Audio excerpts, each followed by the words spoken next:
কালকে একসঙ্গে প্ল্যান ছিল আমার সঙ্গে, আমার বাড়ি চলে আসবে রাত্রেবেলা না, তারপরে ও থাকবে, তারপর ওকে নিয়ে আমরা একসঙ্গে দুর্গাপুর ঘুরতে যাবো। তা রাত্রে ওর রীতিমতো 9টা 9:30 অব্দি ওয়েট করেছিলাম, তো ও আসেনি। তারপরে ভাবলাম ঠিক আছে, ও আসছে না, আমি চলেই যাই। তারপর রাত্রে আমার ফোন করলো, 10:30 11টা অব্দি কথা হয়েছে ওর সঙ্গে। দাদু আমি ঘুমিয়ে পড়েছিলাম, অফিস থেকে এসে টায়ার্ড হয়েছিলাম, ঘুমিয়ে পড়েছিলাম, আমি যেতে পারলাম না, তুমি এক কাজ করো, কালকে সকালে আমি 8টার সময় দাঁড়াবো ওই সায়েন্স সিটি ওখানে, তুমি আমাকে পিক আপ করে নিয়ে এলো, তাহলে তোমার সাথে চলে যাবো। আমার কোনো ব্যাপার না, তুই সকালে ডাইরেক্ট আমার বাড়ি চলে আয়, অথবা তুই যদি মনে করিস ওইখানে দাঁড়াবি, তাহলে তোকে আমি সায়েন্স সিটি ওখান থেকে পিক আপ করে নিয়ে তোকে নিয়ে চলে যাবো দুর্গাপুর। তারপরে সকালে আমি অনেকবার ফোন করলাম, ও ফোনটা আমি ভয়েস মেসেজ চলে যাচ্ছিল বারবার। তারপরে কি করব, তারপরে ভাবলাম হয়তো ঘুমাচ্ছে এখনো। হ্যাঁ, তারপরে আমরা বেরিয়ে গেছি, চলে এসেছি।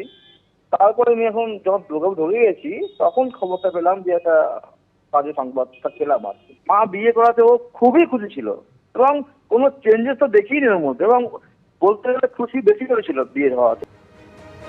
এক মাস আগেও যে বাড়ি একেবারে আনন্দ উৎসব মুখর ছিল, রিঙ্কু মজুমদার তিনি বিয়ে করতে চলেছেন, নতুন জীবনে পদার্পণ করতে চলেছেন, এবং সেই এক মাসের মধ্যে সেই বাড়িতেই এখন শোকের আবহ। এক মাস আগে যখন বিয়ে হচ্ছে রিঙ্কু মজুমদারের সঙ্গে দিলীপ ঘোষের, গোটা বিষয়টা নিয়ে অত্যন্ত আনন্দিত ছিলেন সৃঞ্জয় ওরফে প্রীতম, এবং গোটা বিষয়টাকে তিনি স্বাগত জানিয়েছিলেন, খোলা মনে স্বীকার করেছেন সামাজিক জীবনে নতুন অধ্যায় শুরু করতে চলেছেন তার মা, এইভাবে তিনি গোটা বিষয়টা দেখেছেন। সেদিন আমরা কথা বলেছিলাম সৃঞ্জয়ের সঙ্গে, কি বলেছিলেন সেদিন। আজকের এই ঘটনাটা আমাদের জীবনে, আমার জীবনে, মায়ের জীবনে, সবার জীবনেই মানে একটা খুবই উল্লেখজনক। আর আমি ব্যক্তিগতভাবে খুবই খুশি, আমার মা খুশি এটা ভেবে।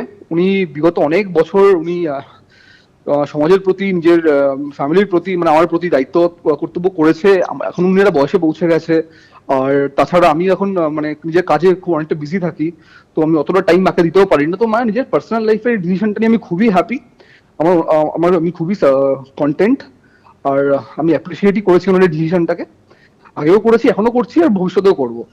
কারণ আমার মামায় প্রচন্ড ভালোবাসে, আমি আমাকে প্রচন্ড ভালোবাসি, দেয়ারফর ওনার খুশিটা আমার জন্য একটা আউটমোস্ট প্রায়োরিটি। মাও কিন্তু বারবার আপনার কথা আজকে বলেছেন যে আমার ছেলে ভীষণ ভাবেই আমার পাশে আছে। আমি একদম মায়ের সাথে সবসময় ছিলাম, এখনো আছি, ভবিষ্যতেও থাকবো। যতটা আমার সামর্থ্য, যতটা আমার জন্য সম্ভব হয়, আমি ওনার পাশে আছি, থাকবো মানসিক ভাবে তো আছি। প্লাস ওনার যে কোনো মোরাল সাপোর্টে আমি সবসময় ওনাকে সাপোর্ট করে এসেছি, কারণ ওনার ডিসিশনস গুলো আমার সবসময় আমি দেখেছি যে প্রচন্ড স্বচ্ছ হয় এবং লজিক্যাল হয়। তো আমি কোনোদিনই ছোটবেলা থেকে এখন অব্দি কোনো ডিসিশনকে আমি ফেলতে পারিনি, কারণ আমার জন্য ওনার, মানে আমার জন্য তো সবসময় বেনিফিশিয়াল ছিলই। তো সেই ক্ষেত্রে আমি বুঝতে পেরেছি যে হ্যাঁ, তাছাড়া আমি এখন নিজেও বড় হয়েছি, আমিও ব্যাপারটা বুঝতে পারি যে অনেকগুলো বছর মা একাই যুদ্ধ করেছে। তো সেখানে এখন সামাজিক ভাবে ওনার একটা এই ব্যাপারটা মানে ঠিকই আছে, I am very content about it.